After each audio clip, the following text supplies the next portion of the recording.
Mas agora tem que esperar um pouco. Ó, agora apareceu o reloginho, tá vendo?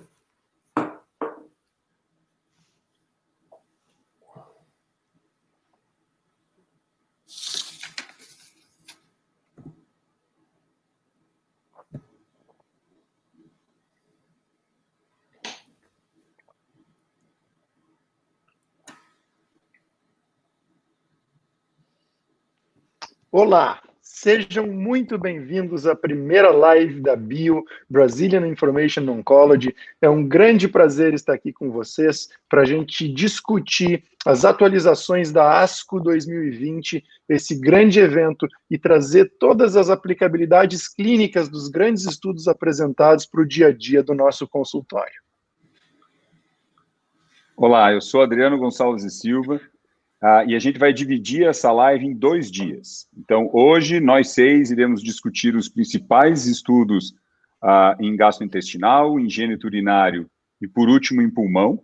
E amanhã a gente terá alguns convidados especiais para a discussão de tumores de mama, ginecológicos, tumores hematológicos e também melanoma e sarcoma. A gente quer interagir com vocês, a ideia é fazer uma conversa bastante informal e bastante aberta com todos. Então vocês podem mandar dúvidas, perguntas por mensagens, a gente tem o chat aqui do lado, pode mandar perguntas diretas que durante a live a gente tenta responder da melhor maneira possível. Agora a gente já vai passar a palavra para os oncologistas que vão iniciar a live de hoje com um tema de câncer geniturinário, Andrei Soares e André Fay. Por favor, fiquem à vontade.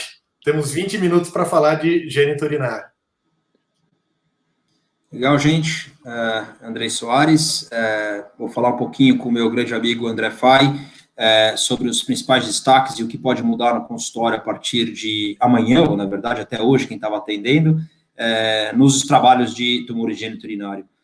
André, acho que não tem como a gente não começar falando, acho que do trabalho mais importante para a comunidade científica brasileira, que é um trabalho que você tem uma participação fundamental como o maior recrutador do estudo, inclusive, que é o estudo LACOG 0415, no cenário dos pacientes com câncer de próstata ainda sensíveis à castração.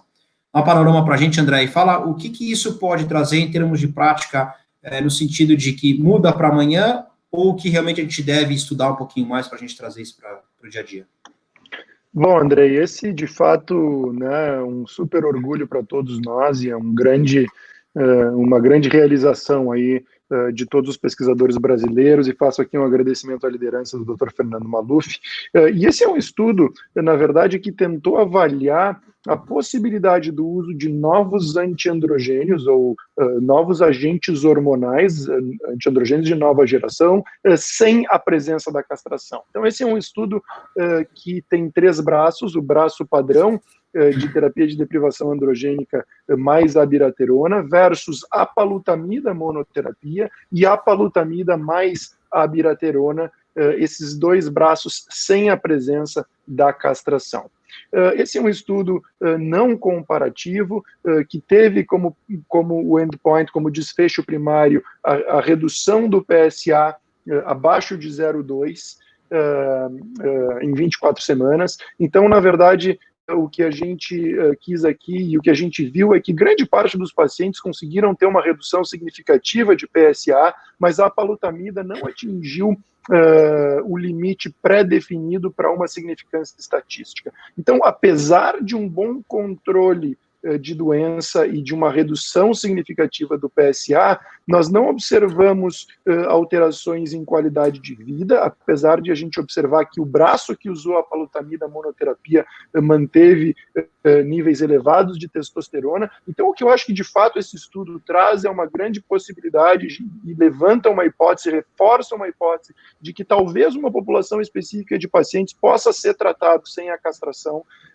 num cenário específico, em busca de uma melhor qualidade de vida ou sem os efeitos adversos que a castração traz. Então, certamente, eu acho que esse estudo abre portas para estudos subsequentes, né, maiores, mais amplos, comparativos nesse cenário. André, eu vendo esse estudo, eu trago 2 coisas, quer dizer, a combinação sem o ADT clássico, que mostrou uma supressão de testosterona, como a gente viu, e tem lá a demonstração do gráfico, um estudo bastante importante, uma redução de quase 80% dos níveis de testosterona.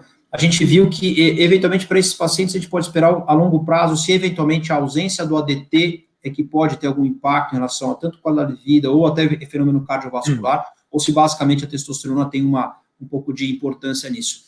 Então, esse braço é interessante a gente ver. O braço da palotomida, como você bem falou, talvez um paciente com uma doença ainda de volume muito pequena, mesmo que metastática, mas de volume pequeno, ou naquelas recidivas bioquímicas de alto risco, talvez esse paciente possa desintensificar realmente a terapia e poder fazer monoterapia, né?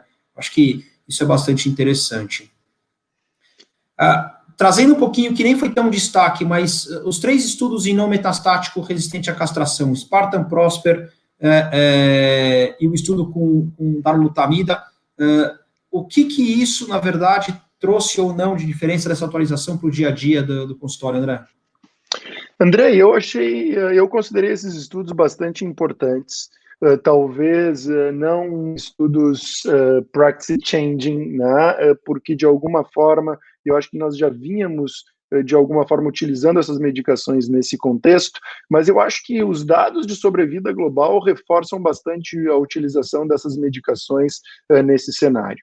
O ponto que eu quero trazer aqui, talvez a gente possa linkar também com outros estudos que foram apresentados relacionados ao uso do PET-CT com PSMA e o papel dessa nova tecnologia num cenário da recorrência bioquímica e também no estadiamento. Acho que a gente pode, né, usar isso como um todo, uma ferramenta com uma sensibilidade elevada e uma especificidade elevada comparado com os exames de imagem comum, é que talvez esse cenário da doença não metastática resistente à castração talvez seja muito restrito, muito pequeno, né? Então, se a gente utiliza essas imagens, e eu acho que nós utilizamos isso, pelo menos no Brasil, onde a gente tem acesso a essas ferramentas, diferente dos Estados Unidos ou outros países onde isso não está disponível, talvez a gente consiga identificar a doença metastática e esse paciente, de fato, não seja não metastático, né? O que muda um pouco o raciocínio. Mas, de fato, eu acho que observando os dados, eu acho que reforça a importância dessas drogas. Muitos pacientes permitindo crossover ou receberam essas terapias num segundo momento, ou seja, mostrando que o dado de sobrevida global é consistente e que parece que trazer essas medicações para um cenário mais precoce, de fato, gera ganhos de desfecho para o paciente. Então, eu acho que esses dados reforçam o uso dessas terapias, eu acho que são dados bastante equivalentes, né? Então, eu vou te perguntar agora, né, e vou deixar a parte difícil contigo, como escolher entre essas drogas, né? Qual a droga que eventualmente a gente vai utilizar, mas eu acho que os dados reforçam o papel da utilização dessas medicações nesse cenário, né, de pacientes que de fato são não metastáticos. Mas eu faço uma ressalva aqui que talvez o uso dessas novas tecnologias possa nos ajudar a identificar aquele paciente que é metastático, e eu creio que o nosso raciocínio muda um pouco do ponto de vista de plano terapêutico. Sobre toxicidade, como você perguntou, que basicamente é isso que vai nos facilitar hoje, a gente tem a aprovação dessas 3 drogas para a gente usar, então, eventualmente, basicamente, o que a gente vai dizer ali é em relação à toxicidade, né, a dificuldade de acesso, o custo e o perfil de toxicidade. Eles, em geral, têm um perfil de toxicidade relativamente parecido entre eles, essas drogas têm o mesmo mecanismo de ação. A gente tem um pouco mais de um efeito não tão comum nas outras drogas, que é o rash cutâneo, que é um efeito muito mais comum com a palutamida, mas veja que também esse rash cutâneo, na maior parte das vezes, apesar de ele ter uma incidência relativamente alta, ele não é um rash cutâneo problemático, tá? Da mesma maneira, a gente tem um pouquinho de problemas de tireoide, e aparentemente a droga que, talvez, entre os estudos, quando a gente faz uma comparação entre esses dados, que é um pouco menos tóxica, seria a darolutamida, ela tem até um pouco de motivos em algumas dessas toxicidades, principalmente as perturbações do sistema nervoso central que essas drogas fazem, porque ela é a que realmente menos passa a barreira hematoencefálica, ou eventualmente pode conferir alguma certa segurança em alguns efeitos para esses pacientes, tá? Nesse ponto, eu colocaria até aqui em xeque a necessidade do papel do PET-PSMA. Tem estudo mostrando que virtualmente 100% dos pacientes são PSMA positivos, esses de alto risco, para ser preciso, 98%, pelo estudo que avaliou 200 pacientes, um cenário, uma parte deles parecido com esse, e essas drogas funcionam, tanto no cenário antes ou não. Se você quiser trocar, eventualmente, perder a opção de dar darolutamida, porque ela só está no cenário do M0 resistente à castração, e ganhar a possibilidade da abiraterona, que aí ela é muito mais barata, por exemplo, você faz um PSMA, se o paciente puder, e aí ele é metastático, você pode dar abiraterona, por exemplo, de repente você consegue fazer que o paciente pague uma droga mais barata, assim por diante. Então, acho que é isso que muda um pouquinho. Andrei, 2 estudos que eu acho que a gente ainda tem que comentar em câncer de próstata que eu queria te ouvir. Nós tivemos a apresentação de um antagonista de LH-RH, que é uma medicação via oral que se chama Relugolix, e que foi uma medicação que, nesse estudo de fase 3, comparado com a terapia de deprivação androgênica tradicional, com agonista LH-RH, mostrou uma sustentação de castração bastante significativa, e essa passa a ser, ao meu ver, uma opção de tratamento para esses pacientes. Então, queria ouvir como é que tu acha que esse estudo se aplica na prática de tratamento para os nossos pacientes. Eu acho que essa foi realmente uma grande tratamento que, quando chegar, vai ser importante. A gente viu 2 conceitos sendo testados nesse estudo, um estudo de fase 3, com um pouco mais de 900 pacientes, um endpoint de inicialmente não inferioridade com nível de testosterona às 48 semanas, tá? E ele testou duas hipóteses muito interessantes. Uma, a diferença entre o antagonista e o agonista, porque o braço controle comparativo foi o Leuprolide, tá? Com as vantagens eventuais do antagonista, do antagonista versus o agonista, é que eventualmente você tem uma queda de testosterona mais rápida, não tem o flare, e eventualmente você tem menos eventos cardiovasculares, já tinha sido mostrado com Degarelix previamente, e o via oral versus a aplicação, que muitas vezes tem um incômodo em relação ao local da aplicação. E esse estudo mostrou de uma maneira interessante que não só não foi inferior, como foi superior ao uso do Relugolix versus Leuprolide, com 48 semanas, 96% dos pacientes estavam castrados versus 88%, e todos os endpoints no dia 15, maior que 80%, maior que 50%, queda no 4º dia, 56% dos pacientes já tinham um bloqueio androgênico efetivo, todos a favor dessa medicação. Por outro lado, 54% menos de efeitos cardiovasculares, como a gente já sabia, e uma recuperação de testosterona em mais ou menos 3/4 de pacientes com 90 dias de parada de medicação. Então, é uma medicação que vai ser boa para pacientes, eventualmente, que você vai querer uma recuperação rápida, intermitência, doença localizada, reativa bioquímica, eventualmente risco cardiovascular. A grande dificuldade vai ser, tem que ver o custo dessa droga, a gente vai ter que ver, eventualmente, o compliance do paciente, porque via oral o paciente vai ter que tomar, e ainda aprender um pouquinho como vai ser a interação droga-droga, porque é via oral e pode ter interação com outras drogas, a gente não sabe muito. Maravilha. E, Andrei, o outro estudo que eu acho que a gente tem que comentar é um estudo que avaliou o tratamento com Lutest e PSMA versus Cabazitaxel. Queria que tu rapidamente pudesse trazer esse estudo para a gente no cenário da doença resistente à castração. Então, André, esse é outro cenário interessante. A gente já tinha, eventualmente, o uso do Lutest e o PSMA como uma opção de tratamento. Esse estudo, basicamente, foi um estudo de fase 2, que trouxe realmente o primeiro estudo comparativo do Lutest e PSMA versus Cabazitaxel, numa população que tinha recebido docetaxel, pacientes metastáticos resistentes à castração, e que 90% tinham recebido abiraterona e enzalutamida. O que a gente pode dizer, basicamente, é que o endpoint primário de taxa de resposta foi muito maior com o Lutest, então a gente teve ali uma taxa de resposta de mais ou menos 37% para os pacientes com quimioterapia versus 66% com o Lutest. Um tempo para progressão do PSA também muito maior, uma redução do risco de progressão de 37%, com menos toxicidade de maneira geral. Então, o que a gente pode dizer é, o Lutest provavelmente vai fazer parte do arsenal de tratamento para esses pacientes. Uma grande preocupação que a gente tem que ter é como é que será, se ele for trazido antes, a toxicidade hematológica eventual para uma quimioterapia depois, mas eu acho que vai fazer parte para isso. André, vamos aproveitar e vamos passar um tema bastante importante, que é câncer de bexiga, que teve aí uma sessão plenária, mas a gente vai começar com uma parte talvez mais decepcionante, que é uma parte anterior. Como é que foi o estudo de adjuvância com atezolizumab em câncer de bexiga localizado, e o que a gente pode, se vai mudar alguma coisa amanhã ou depois para esse tratamento? André, eu concordo contigo, acho que esse a ASCO traz notícias importantes para carcinoma urotelial, a sessão plenária na doença metastática, mas infelizmente no cenário de tratamento perioperatório nós não tivemos informações tão relevantes como nós tivemos na doença metastática. Então, a gente sabe que ainda o tratamento padrão é a neoadjuvância com combinações de platina, a gente sabe que esses ganhos são muito pequenos na vida real e que existe um espaço para o desenvolvimento de novas armas aqui. Nós tivemos apresentados alguns estudos de neoadjuvância, acho que a imunoterapia veio para ficar nesse cenário, apesar de a gente ter ainda resultados preliminares de estudos pequenos. Mas o que a gente viu aqui, então, foram os resultados preliminares do estudo InVigor 010, que é um estudo de fase 3 que randomizou pacientes de alto risco para receber atezolizumab versus observação. Então, acho que é importante a gente contextualizar o que são esses pacientes de alto risco. Então, ou são pacientes que não receberam neoadjuvância, que tinham características de T2 a T4, gânglio positivo, ou pacientes que receberam neoadjuvância e que permaneciam com características de prognóstico adverso nesse momento. E mais de 800 pacientes randomizados nesse estudo. Esse é um estudo negativo, né? Disease-free survival, intervalo livre de recorrência, 19,4 versus 16 meses, não significativo, né? Então, eu acho que esse é um estudo que de fato não mostrou nenhuma diferença. Também foram avaliados subgrupos aqui como a expressão de PDL1, não se viu diferença em nenhuma população específica. Então, eu acho que esse é um estudo negativo, né?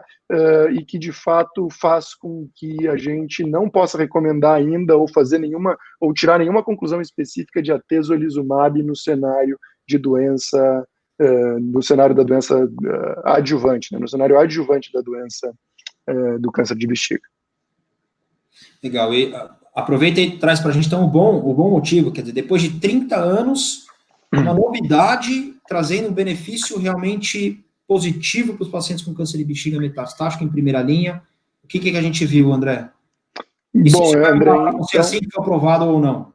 Sem dúvida, eu acho que esse é um estudo que muda a prática clínica e eu creio que, de fato, essa é uma arma importante para os pacientes com câncer de bexiga. Então, a gente está falando aqui da sessão plenária, né, que é o estudo de manutenção com avelumab em pacientes que obtiveram alguma resposta ou doença estável, com a indução com tratamento combinado com platina, né? Lembrando aqui que carboplatina foi permitido.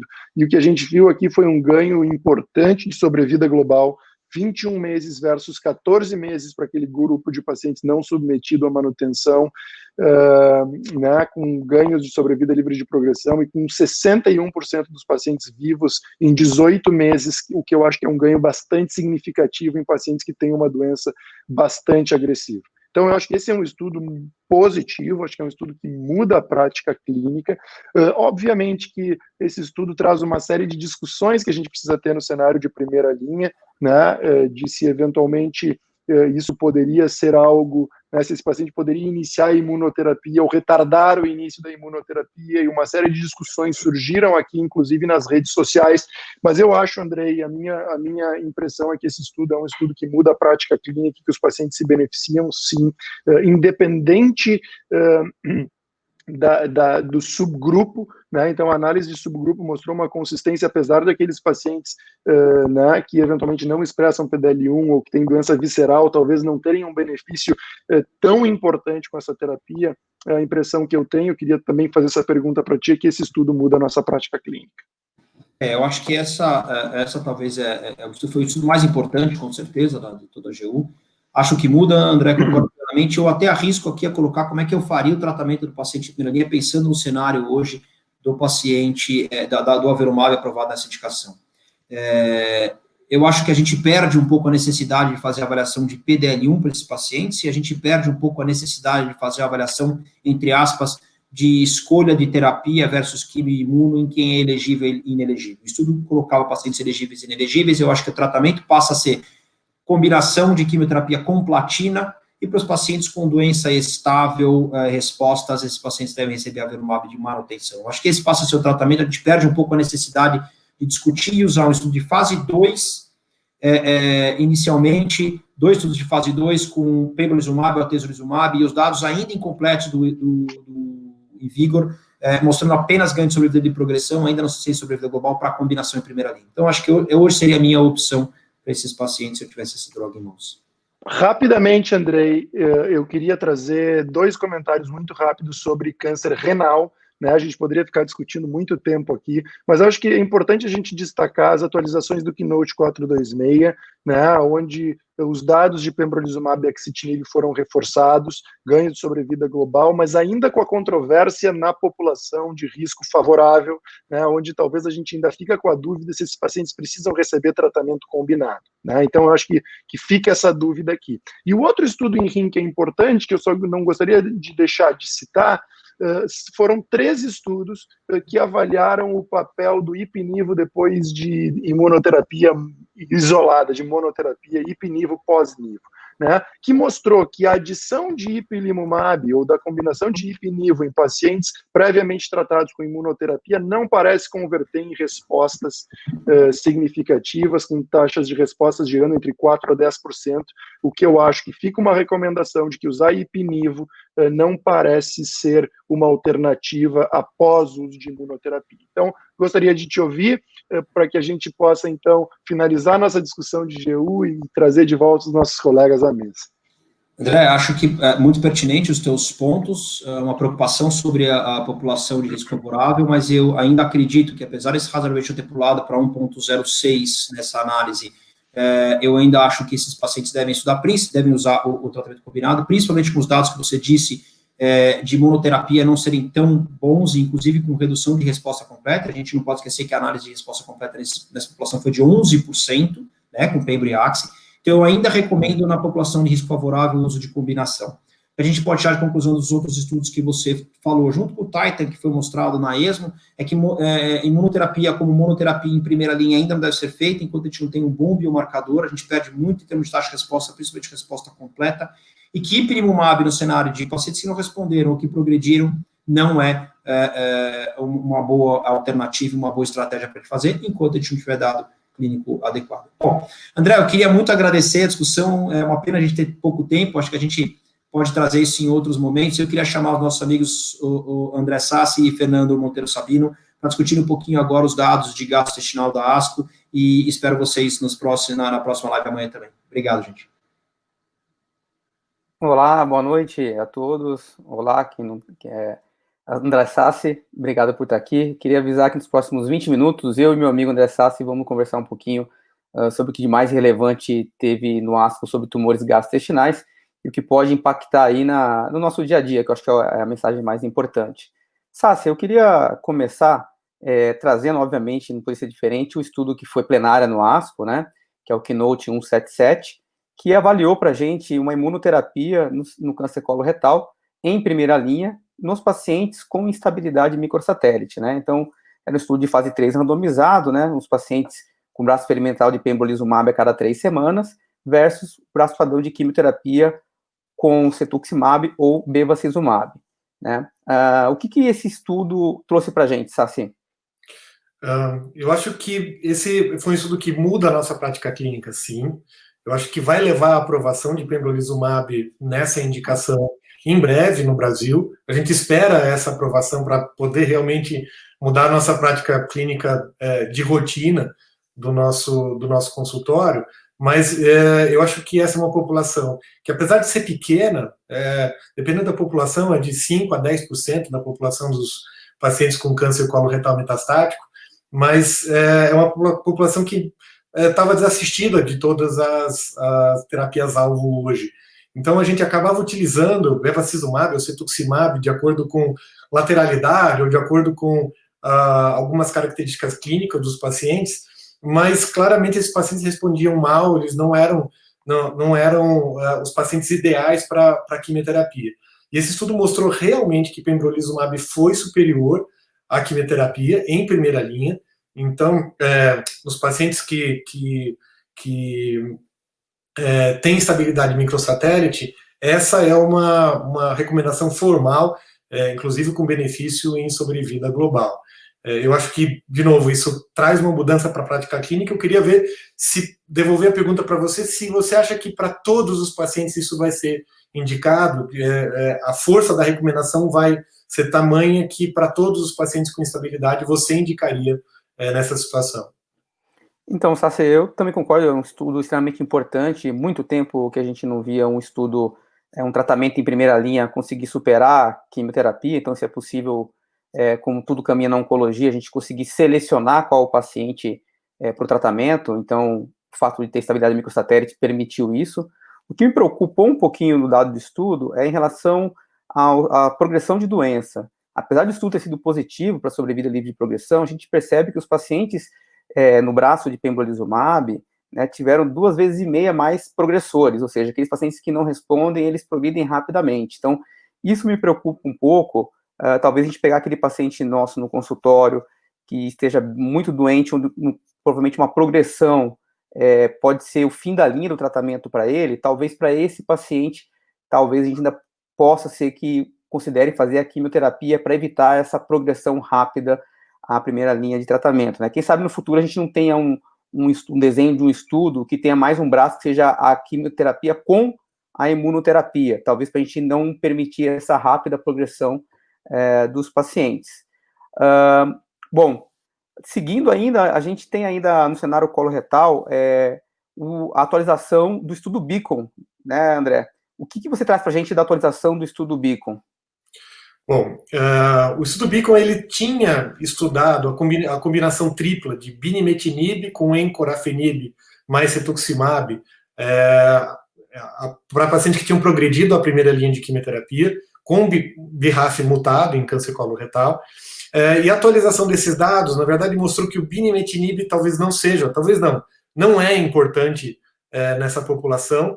Então, os resultados se confirmaram como favoráveis a combinação de encorafenib e cetuximab na população BRAF mutado. Acho que esse vai ser o novo padrão para essa população. Acho que isso é muito importante, os resultados. Também foi bem superior à quimioterapia. A toxicidade foi inferior, então é muito melhor tolerado, a qualidade de vida dos pacientes é superior. A gente tem um problema que é medicamento oral, não aprovado no Brasil ainda. Quando for aprovado pela Anvisa, a gente não vai ter disponível ainda no rol da ANS, e o rol da ANS, quando for atualizado, vai ser em 2021, não vai incorporar esse encorafenib, então não sei quanto tempo a gente vai conseguir ter para utilizar isso realmente na prática clínica. Essa é uma crítica à nossa morosidade na incorporação de tecnologias, mas eu acho que assim que possível, assim que disponível, seria o novo padrão de tratamento de fato. Eu acho que é claramente superior e desejaria ter isso na mão para utilizar para os nossos pacientes. Você também concorda com isso, Fernando? Então, Sassi, eu concordo com tudo que você disse. Eu acho que é um tratamento que veio para ser o novo padrão dos pacientes BRAF mutado, que falharam a uma linha de tratamento. Os dados atualizados do Beacon não deixam dúvida que a terapia dupla, né, com inibidor do BRAF e inibidor do EGFR, é realmente a nossa opção, melhor do que a quimioterapia com o inibidor do EGFR. A grande questão para a gente mudar a nossa prática vai ser justamente, a partir do momento que o medicamento estiver disponível para a gente aqui, qual que vai ser o acesso do paciente ao medicamento, né? Então, essa é uma dificuldade prática, infelizmente, que a gente tem, mas eu não tenho dúvida que quando isso for solucionado, ele vai fazer parte aí da nossa linha de tratamento, com certeza. Pode falar. Já pulando para um estudo, acho que a gente está com tempo curto e vamos ser bastante objetivo. Um estudo que interessa muito aos cirurgiões e que traz bastante discussão hoje no dia a dia, é um estudo que comparou FOLFOX adjuvante, não é bem o termo adjuvante, mas pós-operatório, nos pacientes com câncer coloretal metastático que foram submetidos à ressecção das metástases hepáticas. A gente tem o costume de fazer quimioterapia pós-operatória, quimioterapia adjuvante, com o intuito de atrasar a recorrência, e o estudo demonstrou que a utilização de FOLFOX realmente atrasa a recorrência, então a sobrevida livre de doença ou a sobrevida livre de progressão foi melhor para quem fez a quimioterapia, mas de forma surpreendente a sobrevida global foi pior. O que você tem a trazer disso de modificação da nossa rotina, Fernando? Qual que é a sua interpretação prática disso? Então, André, vale a pena a gente contextualizar que esse estudo ele vem num cenário do estudo do EORTC, que mostrou para a gente que a quimioterapia perioperatória com FOLFOX apresentava um ganho de sobrevida livre de progressão, mas uma tendência de ganho de sobrevida global nos pacientes que tinham sido operados, mas não teve significância estatística até a última atualização, então ele veio nessa esteira justamente. Como você mesmo comentou, né, o ganho de sobrevida livre de progressão não se acompanhou do ganho de sobrevida global. Então, o primeiro recado que a gente tem é que talvez realmente, será que o endpoint de sobrevida livre de progressão, ele realmente reflete para a gente o que vai acontecer no final dessa doença? Né? Outros pontos que a gente tem a levantar. Eu acredito que também tem uma questão de seleção do paciente. Eu não tenho dúvida, por exemplo, que aquele paciente que tem a metástase sincrônica, ou seja, ao mesmo momento do diagnóstico do tumor primário, e ele tem o tumor primário e a metástase operada, eu acho que esse paciente, sim, ele ainda vai ter algum tipo de benefício da adjuvância. Agora, ao contrário daquele paciente que tem a doença metacrônica, por exemplo, ou seja, a gente opera o primário e depois de um tempo ele tem a recidiva hepática e ela é operável. Será que nesse paciente realmente vale a pena a gente fazer adjuvância? Eu acho que para esse paciente talvez a gente possa discutir não fazer. Né? Na discussão do estudo no ASCO também, houve também um questionamento em relação ao segmento desses pacientes.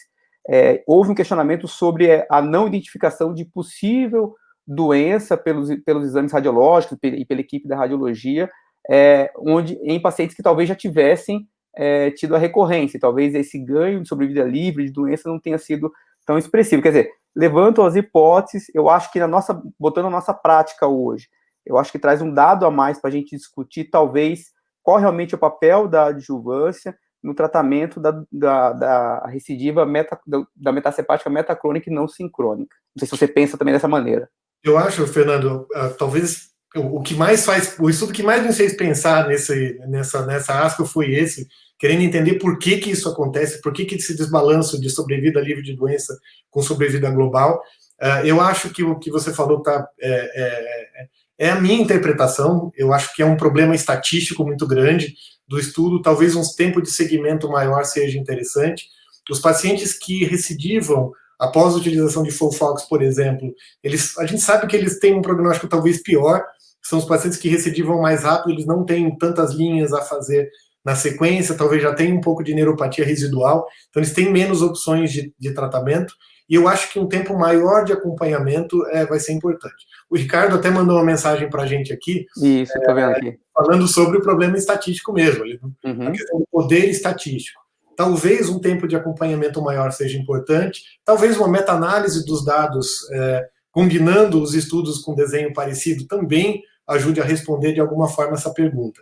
Do ponto de vista prático, acho que o que me muda hoje no consultório é que me dá mais ainda força para, especialmente nos pacientes que já fizeram, por exemplo, quimioterapia adjuvante, recidivaram com metástase hepática, operaram, nesse eu tenho recomendado ainda menos a quimioterapia pós-operatória. Eu tendo a observar mais desde que ele tenha metástases ressecadas. Acho que essa é a principal conclusão que a gente realmente questiona. Outra pergunta é dos pacientes que foi mandada agora, para pacientes com instabilidade microsatélite de alto volume, será que IP-nivo vai ser melhor? Acho que depende da situação, né? Depende do risco de progressão, depende do risco se o paciente tem alguma capacidade de aguentar uma progressão, um risco um pouco maior de progressão num curto prazo. Mas eu acho que talvez o que a gente precise fazer nesses pacientes seja observar muito de perto, talvez fazer uma avaliação até mais precoce de progressão para trocar de linha se realmente não houver resposta. Você vai mais ou menos nessa linha, Sabino? Não, eu concordo, porque como eu pontuei, né, e o Ricardo também nas colocações dele tem pontuado bastante, a grande questão do Keynote 177 é a questão da progressão de doença ter sido realmente expressivamente maior do que no braço controle de quimioterapia. Realmente é isso que me preocupa, como pontuei para você. Então eu acho que a gente tem que ficar atento com isso. Esses pacientes com estabilidade microsatélite de alto volume, eu não sei se IP-nivo seria melhor, mas como eu comentei, eu acho que talvez tivesse um braço de quimioterapia com pembrolizumab, eu acho que aí assim, a gente talvez conseguiria evitar essa hiperprogressão dessa maior parte dos pacientes, e aí não nos preocuparia tanto no momento de selecionar esse paciente na primeira linha. O Rafael perguntou aqui para a gente o que a gente acha do braço controle do estudo Beacon numa situação onde a gente tem a disponibilidade de todas as opções em terceira linha, né? Vale a pena a gente lembrar que o que a gente tem aprovado hoje no Brasil para a terceira linha é regorafenib, né, que é um tirosina quinase oral, que ele tem um benefício de sobrevida global versus placebo, mas é interessante lembrar que o benefício dele é por estabilidade de doença, ele praticamente não tem taxa de resposta. Então, aquele paciente que a gente, quando vai usar, não vai esperar que o paciente vai melhorar muito os sintomas ou reduzir as lesões, e sim a gente vai conseguir uma doença estável. Eu não acho que muda a aplicabilidade do encorafenib com o cetuximab, tendo, obviamente, a disponibilidade de uso do regorafenib. Não sei se você pensa a mesma coisa, Sassi. Eu acho que, assim, o estudo Beacon, ele, numa parcela dos pacientes, 2/3 eles estavam na segunda linha e 1/3 estavam em terceira linha, ou até, acho que era 2/3 da segunda linha e 1/3 em terceira linha. Eu acho que, na verdade, esse estudo reflete a nossa prática clínica. Muitas vezes a gente reexpõe o paciente à quimioterapia com com combinação de agentes biológicos também. Eu acho que o braço controle está adequado, e eu acho que na verdade, é uma opção que entra, talvez, em segunda linha e deixe quimioterapia, eventualmente, para uma terceira linha também, ou o contrário. Os pacientes já esgotaram todas as linhas, entra como uma opção para os pacientes que já esgotaram outras alternativas também. Eu acho que vai entrar na nossa prática clínica também. A nossa grande questão, de novo, volto a falar, é sobre realmente o acesso. A gente tem 5 minutos ainda para falar um pouquinho, e ainda sobre um tema que atrai muito os cirurgiões, é uma discussão muito grande com eles, que é a questão de terapia neoadjuvante total, a TNT, para câncer de reto. Foram 2 estudos, para mim, muito importantes apresentados nessa ASCO, um com FOLFIRINOX seguido de quimioterapia e radioterapia, e outro com short course de radioterapia seguido de FOLFOX. Para mim, os resultados foram muito interessantes. A gente já ouvia falar muito, mas não tinha muita coragem de fazer isso como prática clínica de rotina. E você acha, Sabino, que os resultados apresentados vão mudar nossa prática clínica com os cirurgiões? Eles vão deixar a cirurgia para depois? A gente vai fazer quimioterapia mais precoce, neoadjuvante? Então, Sassi, pena que a gente tem pouco tempo, então vou tentar ser curto. Então, é interessante essa estratégia, que é a intensificação do tratamento pré-operatório, né? Ou seja, a gente fazer o tratamento todo antes da cirurgia. O estudo Rapidô, que é o estudo que avaliou o short course com quimioterapia e depois cirurgia versus o braço padrão de rádio e quimioterapia, só que aí a radioterapia padrão, né? E posteriormente quimioterapia, ele, na verdade, ele é um estudo interessante, porque ele tinha um endpoint primário de sobrevida livre de falha de tratamento, e ele foi positivo nesse sentido, mas me chama um pouquinho a atenção que, a exemplo do que a gente tinha com o estudo POLISH de radioterapia de short course, a taxa de falha local, ela é numericamente maior, também no estudo Rapidô, apesar de o P não ser estatístico, mas numericamente ele é maior, confirmando essa preocupação que a gente tem aí já do estudo POLISH. E também a taxa de efeito adverso grau 3 foi um pouco maior também com o estudo Rapidô. Mas a gente tem que levar em consideração, em época de pandemia, como a gente vive agora, onde talvez a gente queira reduzir a frequência do paciente ao hospital, eu acho que é plausível e é viável a gente aplicar na prática clínica hoje o estudo Rapidô, considerando essa questão da pandemia. Mas a gente não deve esquecer dessa taxa de falha local, que realmente, numericamente, ainda me preocupa. Em relação ao estudo PROGE, né, a gente, como você já adiantou, um estudo de poliquimioterapia, né, FOLFIRINOX, também no TNT, e depois cirurgia, e também teve, como o Ricardo está comentando aqui, uma eficácia muito, muito semelhante, com a vantagem de ter a radioterapia padrão, tá? Também foi um estudo interessante e positivo, que traz para a gente essa possibilidade, lembrando que nos 2 estudos a gente está falando de tumor de reto localmente avançado, tá? Que é o T3, o T4 ou N positivo, tá? Não sei se você também tem alguma impressão diferente e da aplicabilidade atual, Sassi, desses estudos. Eu acho que para a gente aplicar na nossa rotina, eu também preferiria, para mim faria mais sentido uma terapia menos intensa, que demandaria menos visitas de radioterapia, então o short course para mim seria bastante interessante. Mas a gente sabe que não é todo mundo que...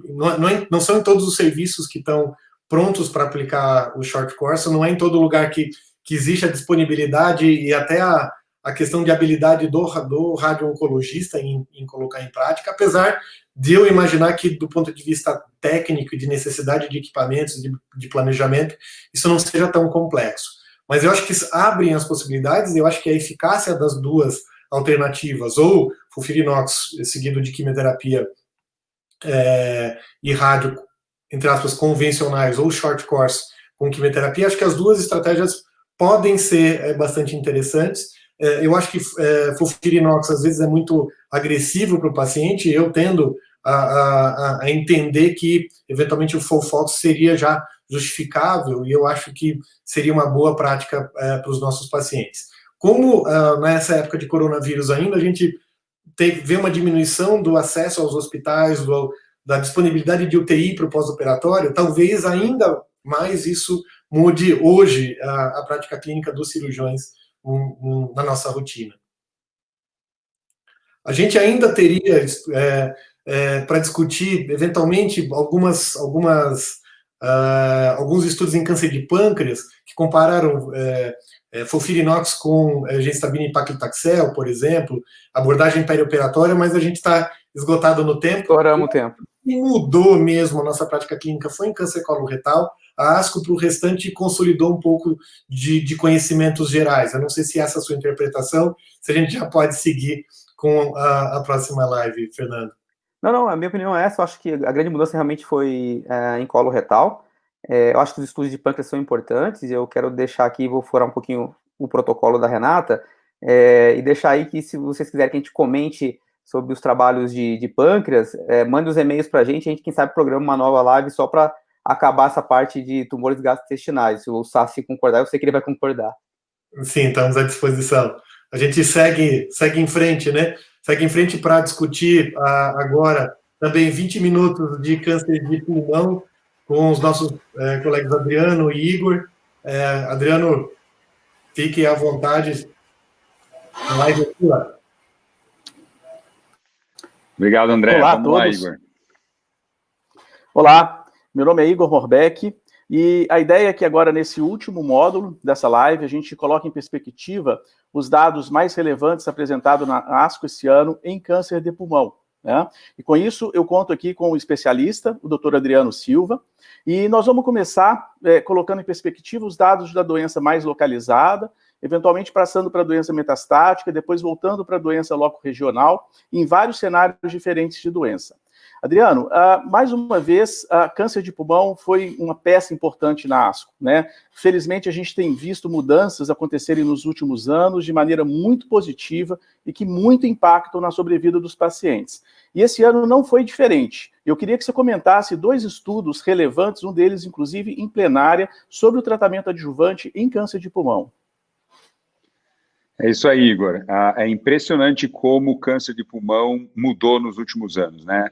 A gente deixou de tratar uma doença que tinha muito pouca cura, mesmo na doença localizada, para a gente começar a ter resultados muito bons na doença metastática. Era óbvio que todo esse avanço na doença metastática com as drogas-alvo iriam se traduzir ou iriam ser testadas na doença localizada, e como o EGFR foi o primeiro alvo a ser atingido em câncer de pulmão, é natural que ele seja testado, ou pelo menos seja publicado os primeiros estudos.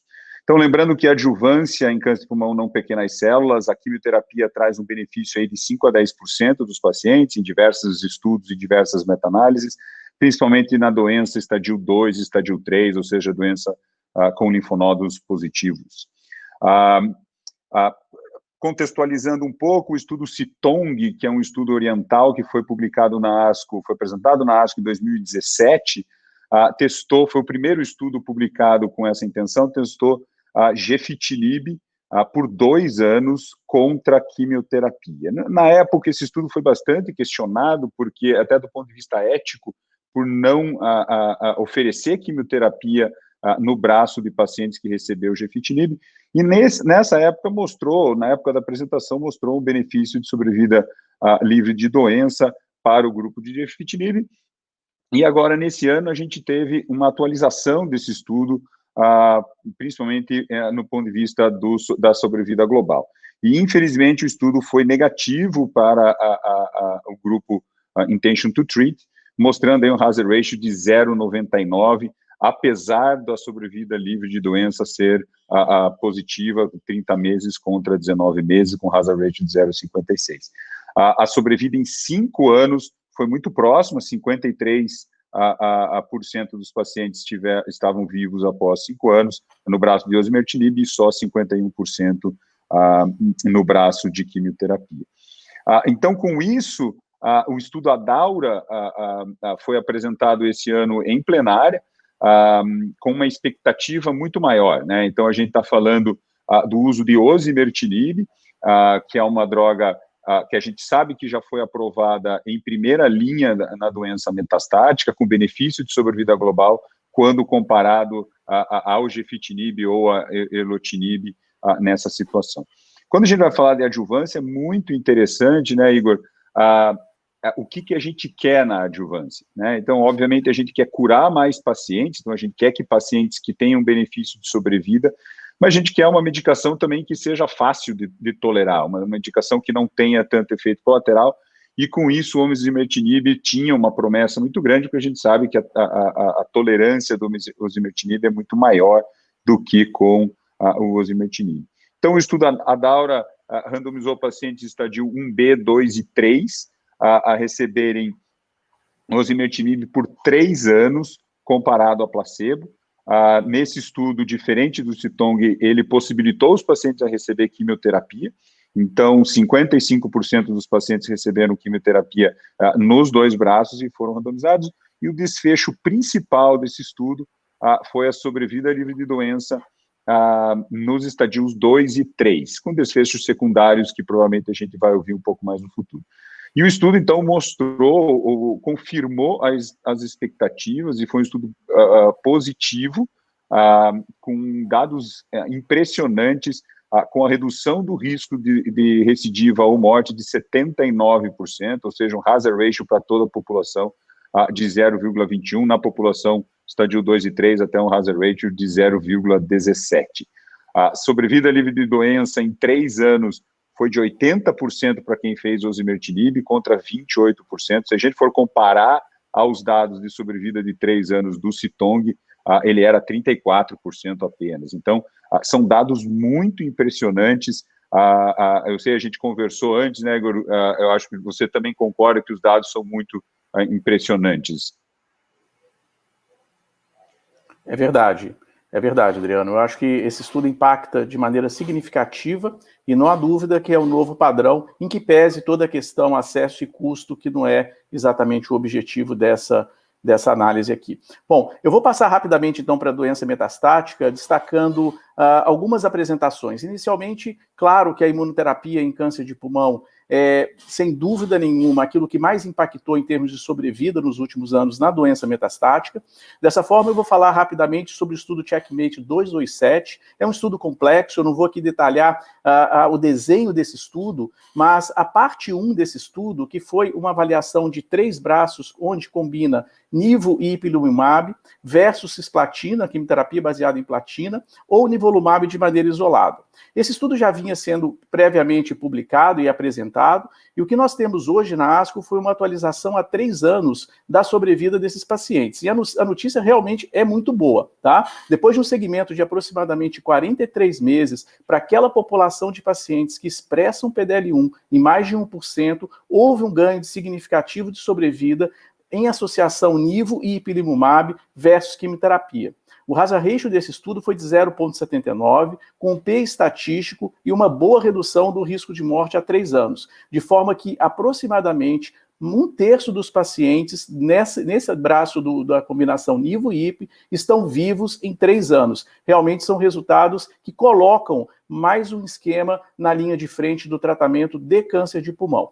Uma outra análise que é importante também falar é um estudo chamado Checkmate 9LA. Esse estudo tem um desenho um pouquinho diferente, onde ele coloca nivo e IP em associação a químio. Isso é feito de maneira sequencial. Os pacientes são tratados com imuno, seguido de químio, versus 4 ciclos de quimioterapia. Esse estudo é um estudo um pouco mais recente, ele não está ainda totalmente maduro para essa análise, mas em torno de uma sobrevida mediana, um segmento mediano de 12 meses, esse é mais um estudo positivo. Um hazard ratio de 0,66, uma mediana de sobrevida que favorece essa combinação de nivo, IP mais quimioterapia, com 15,6 de mediana versus 10,9. Em termos de efeitos colaterais, os efeitos não foram acima daquilo previamente reportado em estudos anteriores. Então, é importante salientar, esse dado agora é um dado promissor, ele ainda não está aprovado por nenhuma agência reguladora, diferente do esquema anterior de nivo com IP na população com PDL1 acima de 1%, e isso já foi aprovado pelo FDA. Então, são 2 estudos que colocam na linha de frente mais um esquema que, obviamente, vai talvez dificultar a nossa tomada de decisão no fluxograma de tratamento de pacientes com câncer de pulmão metastático, doença inicial. Nós não temos tempo aqui para discutir qual que seria a melhor opção, dar, por exemplo, pembrolizumab mais químio para todos esses pacientes, eventualmente é atrativo fazer nivo e IP para pacientes que não desejam quimioterapia, é um esquema livre de quimioterapia, eu acho que isso é extremamente relevante, e esses dados, não tenho dúvida nenhuma, vão fazer parte da nossa jornada de discussão, dos nossos grupos de discussão nos próximos meses. Indo agora, então, para a doença que tem alguma mutação alvo dirigida, né, tem alguma mutação driver, eu vou destacar 3 estudos principais. Um estudo chamado Destiny, que utilizou o trastuzumab deruxtecan. Essa é uma droga, é um anticorpo conjugado com quimioterapia, é uma molécula complexa que tem um anticorpo IgG associado a uma cadeia de polímero com tetrapeptídeos e um quimioterápico que é um inibidor da topoisomerase. O impressiona porque a taxa de resposta para essa série de pacientes foi de 72% para esse estudo, mostrando que, de fato, né, essas drogas são extremamente ativas num cenário onde você tem o quê? Uma mutação específica, que no caso é a mutação do ER2. Aqui não vale a alteração por imunistoquímica, tem que haver uma mutação específica da molécula ER2, dessa oncoproteína, de forma que quando você encontra tais situações, e essa é uma série de pacientes previamente tratados com quimioterapia, a resposta é extremamente elevada. Chama atenção essa droga, que essa é uma droga com potencial de toxicidade, a neutropenia, a anemia, e isso aconteceu em aproximadamente 20% a 30% dos casos. Um outro estudo, Adriano, que eu acho que é importante a gente comentar, que é um estudo que já vinha sendo também comentado anteriormente, é o estudo Geometry, que utiliza uma nova mutação, né, um outro oncogene driver, que é o MET, né? Então, essa coorte agora que foi apresentado na ASCO, utiliza o capmatinib para essa população que tem um MET amplificado num número alto de cópias de gene. Então, de uma maneira geral, as taxas de respostas ocorreram, elas não são pequenas, porque nós estamos falando mais uma vez de população de pacientes previamente tratados com químio e também imunoterapia, e a taxa de resposta foi na ordem de 40%, com 73% de taxa de controle de doença. Mais uma vez, um número extremamente relevante nesse cenário. E eu vou finalizar aqui essa parte de doença metastática falando de uma droga chamada pralsetinib, é importante gravar esse nome, porque essa é uma droga extremamente ativa para um outro cenário, dentro desse arsenal de mutações e câncer de pulmão, que é a fusão do RET. Previamente, nós já tínhamos dados iniciais desse estudo, tá? Esse estudo, então, ele mostrou, chamado Arrow Study, uma taxa de resposta de 73%. E, na verdade, eu estou colocando isso em perspectiva porque isso foi apresentado em pôster na ASCO, já uma chamada do estudo fase 3, que já começou sendo liderado por pesquisadores do Gustavo Roussy. Então, na linha de frente de tratamento, paciente com câncer de pulmão metastático, mutação de RET, que é rara, todas essas mutações acontecem em 1 a 4% dos casos de adenocarcinoma, mas vai comparar na linha de frente pralsetinib versus químio, então é um estudo aguardado, sem dúvida nenhuma, que deve mostrar resultados incríveis. Adriano, eu acho que agora, então, eu passo novamente a bola para você discutir aí alguma coisa relacionada à doença estágio clínico 3, aquela doença avançada localmente. Isso aí, Igor. Antes, só para atacar um pouco as perguntas que surgiu uma pergunta aqui de seria importante manter quimioterapia adjuvante ou só osimertinib mesmo. Então, eu acho que, por enquanto, a gente não pode omitir quimioterapia. Eu acho que a quimioterapia ainda faz parte do nosso tratamento do câncer de pulmão não pequenas células no cenário adjuvante, até porque o estudo Adaura colocou esses pacientes, e talvez essa seja a grande diferença do estudo CITONG, onde o braço que usou gefitinib não utilizou a quimioterapia, ou seja, esses pacientes não receberam quimioterapia. Uma das críticas, inclusive, do Adaura é 45% dos pacientes não receberam quimioterapia adjuvante de toda a coorte, e isso pode ter prejudicado principalmente o braço controle dos pacientes que tinham doença estadio 3. Né? Esses pacientes a gente sabe que recidivam, o benefício de quimioterapia é muito maior nos pacientes com estadio 3, e quando você vê o hazard ratio dividido por estadiamento nos gráficos que foram apresentados, os benefícios foram muito maiores para a doença com um estadio mais avançado, mostrando, então, que você dando uma droga ativa nesses pacientes vai ser bastante interessante. É claro que a gente vai precisar ver um pouco mais os dados futuros do Adaura, principalmente em relação, eu tenho um interesse muito grande em ver as recidivas sistêmicas, principalmente o sistema nervoso central. A gente sabe que quimioterapia não tem uma penetração muito boa em prevenir a doença do sistema nervoso central, e o osimertinib tem ação lá no cérebro. Então, esses dados vão ser bastante interessantes, assim como os dados de terapias subsequentes, né? O CITONG teve um crossover relativamente baixo, só 53% dos pacientes que progrediram no braço controle receberam. E, claro, qualidade de vida, a gente vai ver tudo isso. E ali, outra pergunta, Igor, que surgiu foi qual o esquema de imunoterapia em primeira linha hoje em câncer de pulmão não pequenas células. Acho que você já deu um toque aí. Acho que é uma questão de contextualizar, né? Então, tanto o Checkmate 227, que teve aprovação nos Estados Unidos e deve ter aprovação no Brasil em breve, mas também com o Keynote 042, com o Keynote 024 e até com o Empower 110, né, que teve aprovação do atezolizumab com monoterapia também em primeira linha. Eu acho que é bem isso, porque, na verdade, o mais importante é nós termos opções de tratamento, né? Então, as opções hoje são extremamente atrativas para os pacientes em câncer de pulmão, né? Eu posso utilizar imunoterapia monodroga, eu posso utilizar combinação de imunoterapia, eu posso utilizar quimioimunoterapia, quer dizer, existem vários cenários hoje de discussão, né? Obviamente que o estudo que compara cada uma dessas alternativas, ele não vai existir, né? E o que a gente precisa, claro, é estar individualizando cada paciente, olhando com detalhes o perfil desses pacientes, checando se realmente não há mutação driver. Esse é um dado extremamente importante. A gente sabe que a imunoterapia não funciona bem para esses pacientes que têm mutação oncogênica. Então, eu acho que ter isso tudo em perspectiva e um time multidisciplinar para discutir esses dados são claramente um momento único em câncer de pulmão. Isso aí. Parabéns, papai fresco. Você está com umas olheiras aí mesmo, viu, Igor? Isso aí. Então, nós temos aí 6 minutos para revisar os estudos de não células claras, né, ou de outras patologias torácicas, e daí, eventualmente, se sobrar um tempinho, a gente vê os pôsteres de estadio 3. Mas começando, então, com pequenas células, Igor, a gente teve uma sessão bastante interessante, porque fez basicamente uma revisão de todos os estudos de quimioterapia combinado com imunoterapia. Então, de novo, contextualizando, a gente teve aqui no Brasil a aprovação do atezolizumab em combinação com platina e etoposide, mostrando aí uma sobrevida livre de progressão de mais ou menos 5 meses e meio, uma sobrevida global que passou pela primeira vez em um estudo de pequenas células de 1 ano, então chegando a uma mediana aí de 12,3 meses. Então a gente teve a atualização do estudo Caspian, que foi inicialmente apresentado no ano passado, lembrando o estudo Caspian em fase 3, que randomizou para 3 grupos, foram mais de 700 pacientes, então um estudo extremamente grande.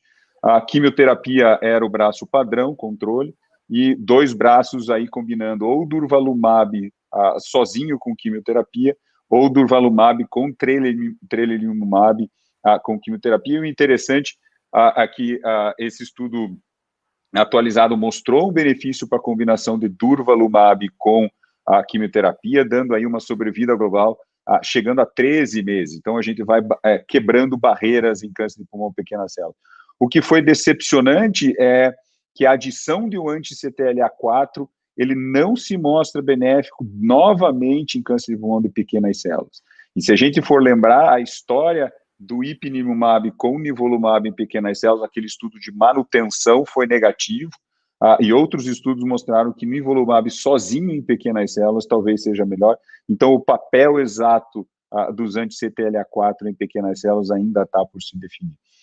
Outros estudos, então, que foram publicados nesse cenário, o Keynote 604, que é o estudo de pembrolizumab, também um estudo de fase 3 com 400 pacientes, mostrou uma sobrevida livre de progressão de 4,5 meses, uma sobrevida global de 11,3, a sobrevida livre de progressão foi estatisticamente significativo. A sobrevida global, apesar de um P significativo, de um hazard ratio de 0,80, ele não atingiu o objetivo do estudo, então não foi considerado estatisticamente significativo, porém nos traz benefício. O estudo do ICOG 5161 é um estudo de fase 2 de nivolumab com quimioterapia, mostrou dados basicamente da mesma forma, então mudando, confirmando, confirmando então que o uso de inibidores de checkpoint PD1 ou PDL1 são benéficos em combinação com a imunoterapia. Igor, o que você viu de novidades em mesotelioma? Mesotelioma é um tumor que tem baixado a incidência, mas a gente tem visto algumas novidades aí. O que você conseguiu ver na ASCO desse ano aí? Muito bom, Adriano. Então, mesotelioma é considerado uma doença órfã, né? Poucos estudos, poucas mudanças de prática, nem tanta pesquisa, o investimento em pesquisa nós temos, mas nessa ASCO ela focou em duas situações principais de doença. E eu destaco a segunda linha. É interessante notar, porque o tratamento sistêmico do mesotelioma de pulmão, ele hoje tem um padrão com cisplatina mais pemetrexed, né? Eventualmente você pode associar o bevacizumab, existe estudo fase 3 para isso, com algum benefício. Essa não é uma adoção geral mundial, mas o ponto principal é que a segunda linha nunca foi muito bem testada e nenhum estudo mostrou ganho de sobrevida. Então, eu mostro aqui para vocês, então, em perspectiva, um estudo fase 2 que combina gencitabina mais ramucirumab versus gencitabina. Esse estudo é chamado de RAMS, é um estudo multicêntrico, é um fase 2 randomizado, e os pacientes foram exatamente randomizados para esse esquema. E esses resultados mostram, de fato, uma vantagem de sobrevida global. A adição, então, do ramucirumab à gencitabina significativamente aumentou a sobrevida global para esses pacientes. Então, em termos de mediana, eu falo para vocês que há 6 e 12 meses houve um acréscimo de 63 e 33 meses, favorecendo, então, a combinação gencitabina e ramucirumab em comparação à gencitabina isolado. Esse é um estudo que muda a prática, eventualmente, para o tratamento dessa doença rara, onde, obviamente, a maioria vai falhar, né? E um outro estudo, esse já em primeira linha, já avalia, num fase 2, a combinação de químio, cisplatina e pemetrexed, que é o padrão, como eu falei, mais durvalumab para esses pacientes com doença avançada. São dados ainda iniciais, não é um estudo randomizado, mas que mostra potencial. A mediana de sobrevida desse estudo foi de 21 meses, os pacientes tiveram uma taxa de sobrevivência a 1 ano em torno de 70%, e a tolerância foi muito boa. Ou seja, chama a atenção, de fato, que mesotelioma é algo que avançou, mais uma vez, na ASCO esse ano. Isso aí, Igor. Muito legal, tem vários outros estudos interessantes e posts, mas acho que agora encerramos o nosso tempo. Vamos chamar nossos amigos aí de novo, né, Igor? E eu te dou as honras como papai fresco para encerrar essa nossa live e tudo mais. Foi excelente, amigos. Para mim foi um prazer estar aqui. De fato, meu filho nasceu há 4 dias atrás. Estamos aqui isolados, em família, cuidando exatamente desse momento difícil que todos nós estamos passando no mundo, né?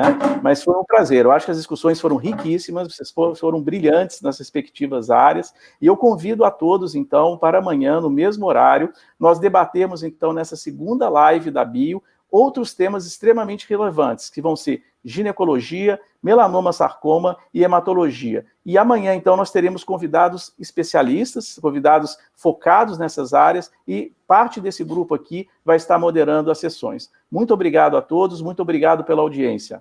Obrigado, Abraço. gente. Boa noite. Obrigado. Boa semana a Tchau, todos. tchau. Tchau. Até mais.